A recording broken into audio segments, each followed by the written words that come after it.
Hola amigos, es posible tener una gran fortuna en la cuenta y seguir siendo pobre en el alma. La mujer increíblemente rica de la que hablaremos hoy fue incluida en el libro Guinness de los Récords como la más tacaña del mundo, una hazaña que aún nadie ha logrado superar.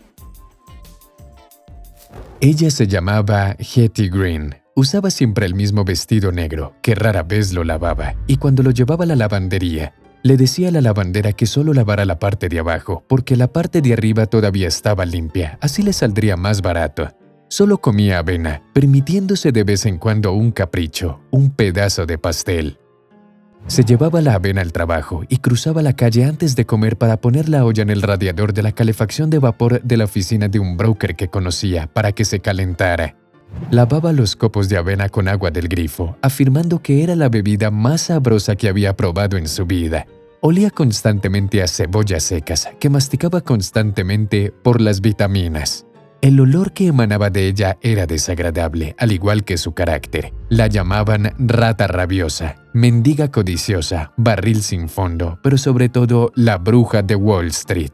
La singularidad de la vida de Henrietta Green consistía en que estuvo a la altura de los Morgan y los Rockefeller en cuanto a la escala de sus negocios, pero lo hizo en una época en la que las mujeres estaban excluidas de estas actividades. Creo que les interesará saber cómo surgió la codicia de la mujer más rica de la época. La historia será algo larga, pero créanme, es muy interesante. Henrietta nació en 1834, en una familia que tenía una fortuna considerable en aquella época. La principal fuente de ingresos de los Howland era la caza de ballenas. Su abuelo, Gideon Howland, fue el único responsable de criar a la niña. Henrietta pertenecía al grupo protestante de los cuáqueros, que era bastante común en los estados de Nueva Inglaterra en esa época. Entre los preceptos de vida de los cuáqueros estaban siempre la autocontención, la falta de pretensiones en la comida y la ropa. Su madre estaba a menudo enferma y la niña pasaba mucho tiempo con su abuelo, el dueño de la compañía ballenera. Su abuelo ya no veía bien y a menudo le pedía que leyera los informes bursátiles de los periódicos. Le pagaba 10 centavos por cada lectura. Era costumbre en la familia pagarle por algunos servicios menores. Con otra paga en la mano, Hetty corrió al banco local para ingresarla en la cuenta que había abierto por consejo de su querido abuelo.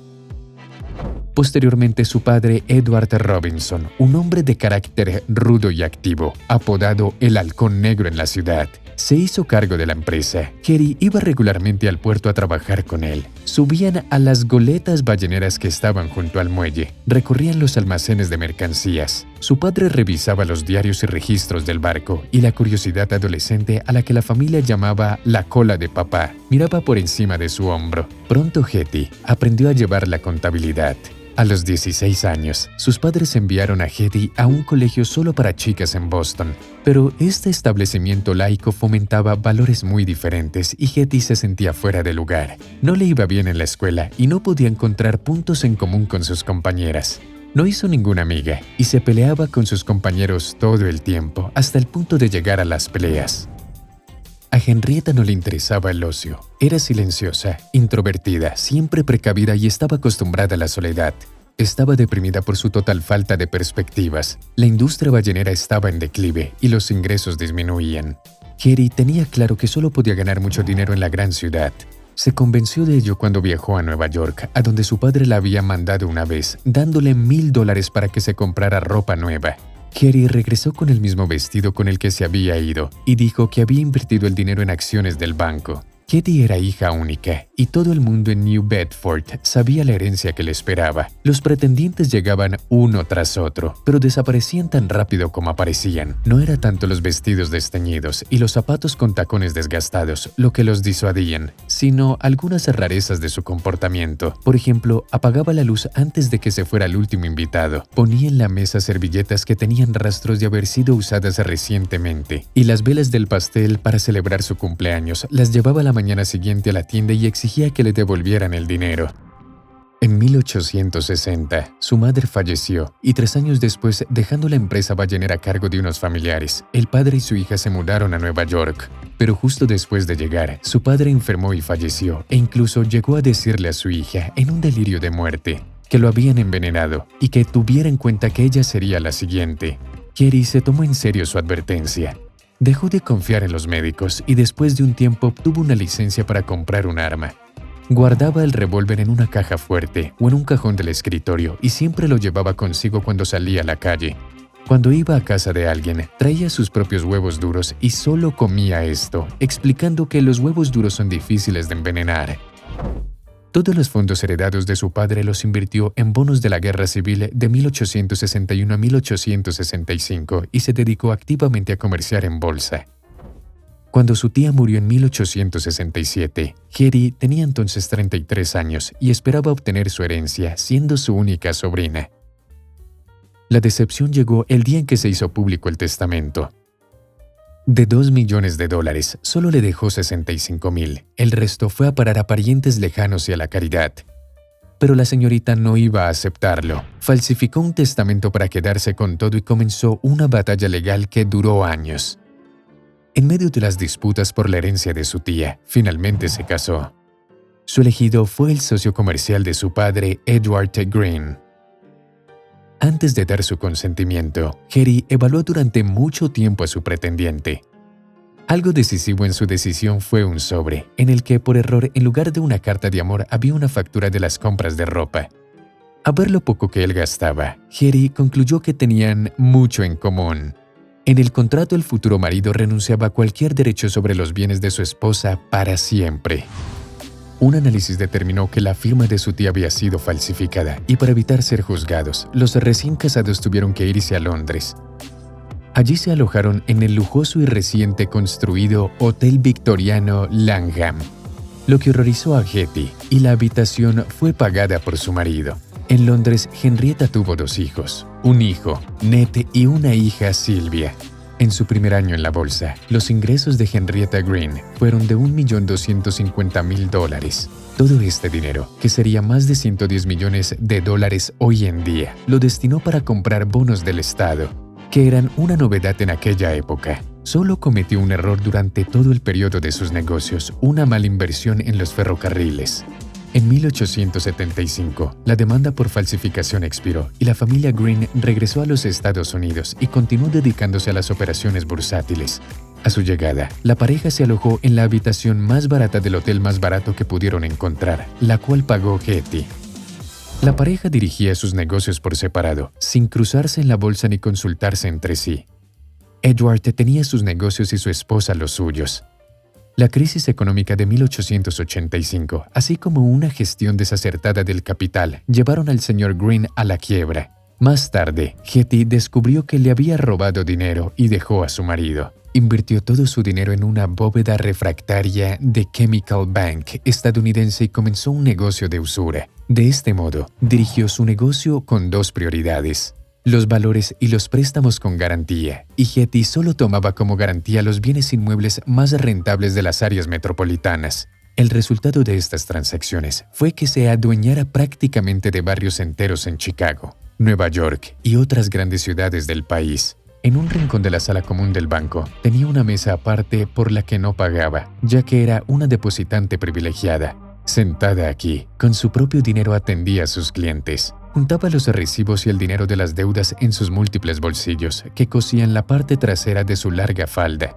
No tenía ningún registro, sino que confiaba en su excelente memoria y en su fenomenal capacidad para el cálculo mental. Para recordarle al deudor que el plazo había expirado, Hetty se desplazaba a pie hasta los barrios más recónditos de la ciudad de Nueva York. Esto era algo muy habitual.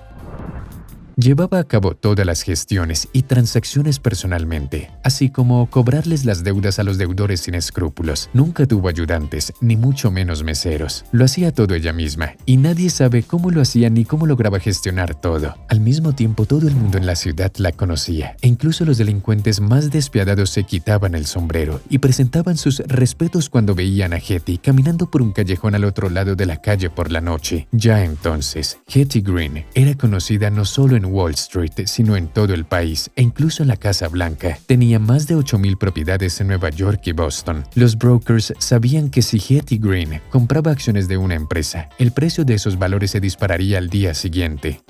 Los hijos de Henrietta Ned y Sylvia sufrieron todo el tiempo por la excesiva tacañería de su madre. Es difícil de imaginar, pero la multimillonaria Henrietta Green, propietaria de más de 1000 apartamentos, no tenía vivienda propia. Alquilaba habitaciones en los moteles más baratos y ahorraba incluso en medicinas y víveres. Por ejemplo, Henrietta apenas gastaba dinero en ropa y zapatos, y solo cambiaba su ropa interior cuando la anterior se había desgastado por completo. Nunca tuvo empleadas domésticas y raramente iba a la lavandería. Y después de leer el último periódico, mandaba a su hijo Ned a venderlo. En la tienda, podía pasarse horas regateando por cada centavo, algo por lo que la mayoría de los vendedores odiaban a Hetty. Nunca usaba agua caliente, ya que era costosa, y solo usaba un vestido negro todo el tiempo. Fue a causa de esta misma tacañería por la que su hijo Ned perdió su pierna. Un día de un frío invierno, le compraron a Ned un trineo. El chico no podía creer su suerte e inmediatamente eligió los lugares más empinados y peligrosos para deslizarse. Una vez, el trineo volcó y el niño se lesionó gravemente la pierna. En un impulso para ahorrar dinero, Henrietta fue a una clínica para gente de escasos recursos para tratarlo. Pero todos conocían bastante bien a la avariciosa mujer y el médico se negó a tratar a su hijo gratuitamente. Así que Hetty decidió tratar a su hijo en casa. Ned sufrió terribles dolores durante varios años y luego le amputaron la pierna por encima de la rodilla.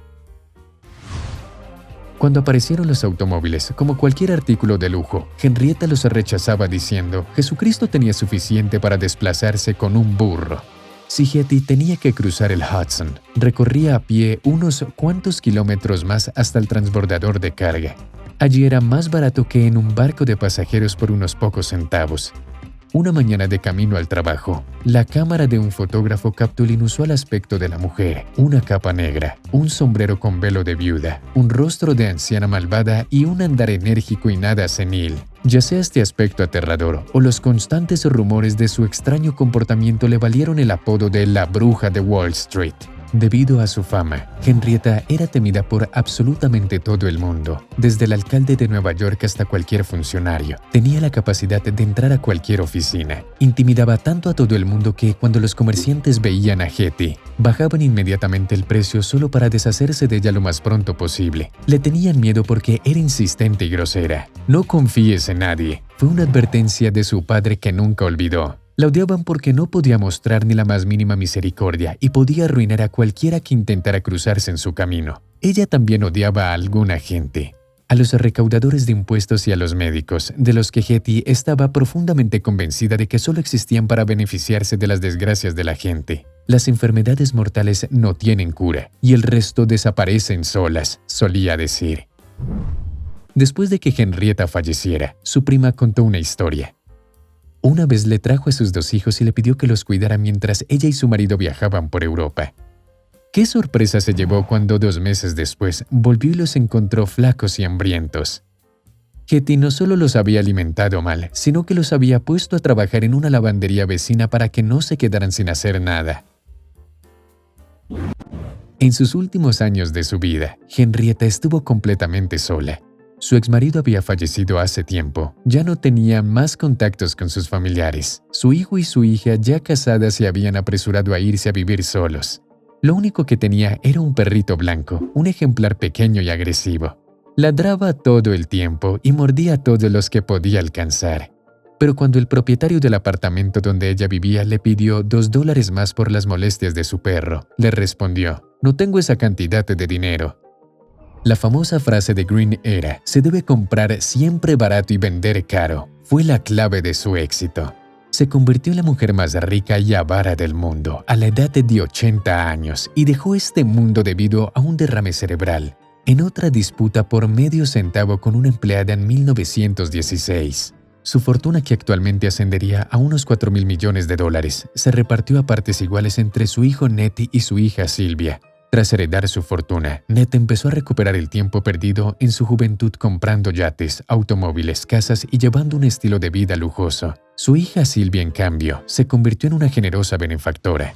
Ya en los años 20, Hetty Green se convirtió en un nombre muy conocido en Estados Unidos. En 1934, el director Charles Reisner dirigió la película de Hollywood No puedes comprarlo todo. se han publicado varias biografías de Henrietta Green y se ha creado un museo en su honor. Figura como una de las personas más ricas de la historia de Estados Unidos. Entre los 40 nombres de los fundadores del capitalismo estadounidense, solo hay uno femenino, el de nuestra protagonista. Eso es todo, amigos. Denle me gusta si el video les pareció interesante. Escriban sus comentarios y hasta pronto.